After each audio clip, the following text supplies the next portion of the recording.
Well, it is one of Anchorage's biggest challenges, finding meaningful ways to help the homeless. And while the Muni works to find a solution, one neighborhood is dealing with the cost of homelessness in their backyard every single day.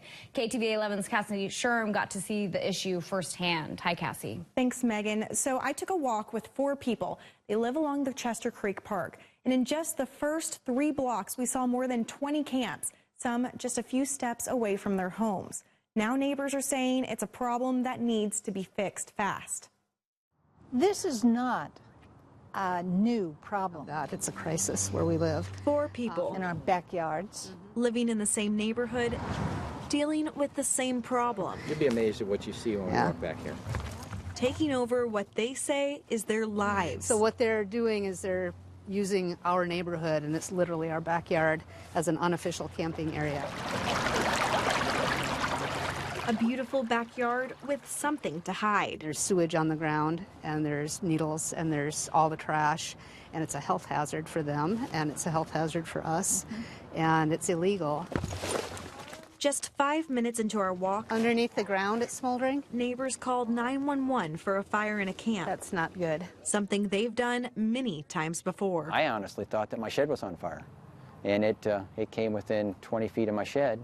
So if it had caught my shed on fire, it probably would have jumped my house too. We told the firemen when they got here that there was ammunition earlier. We don't know, so protect yourselves. Look at this. Fires aren't the only worry surrounding this community. Where'd all these bikes come from? Crime is keeping them up at night. What we are seeing, though, is a big increase in criminal encampments. These are encampments where there's a lot of people working there, and they're engaged in chopping up bikes, stealing stuff, stealing propane tanks, things from the neighborhood here. It's a very large camp, and it seems to be a big chop shop for a lot of the bicycles that get stolen. And this one, it still remains. It's been here, gosh, at least 6 months, probably a lot longer. The neighborhood now is taking things into their own hands. Hey, folks, someone sleeping right there? Man, this is a park. It's not a place to sleep. We're going to report it, and I suggest that you head out pretty soon. Get out of here. There's been a tremendous growth in these camps here in the last 5, 6, 7, 8 years. There's no question. And now some say is the time the city needs to do something. You know, we have to get beyond our horror stories because everybody has one. We have to get beyond sharing these ridiculous situations, and we have to move into action. We've done one sweep through the entire trail, Chester Creek Trail area.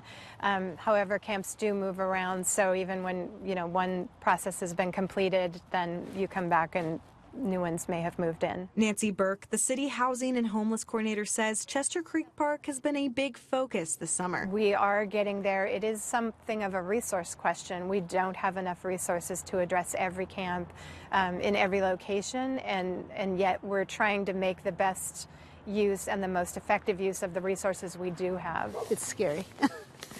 Yeah. After years of fearing for their safety, being on edge 24/7, and cleaning up after the uninvited guests to their neighborhood, you would think these neighbors would want this problem to just go away. We have compassion. And you'd be wrong. When did it become okay to just say they can live in their own filth and that's okay? They deserve better than that, and we deserve better than that too.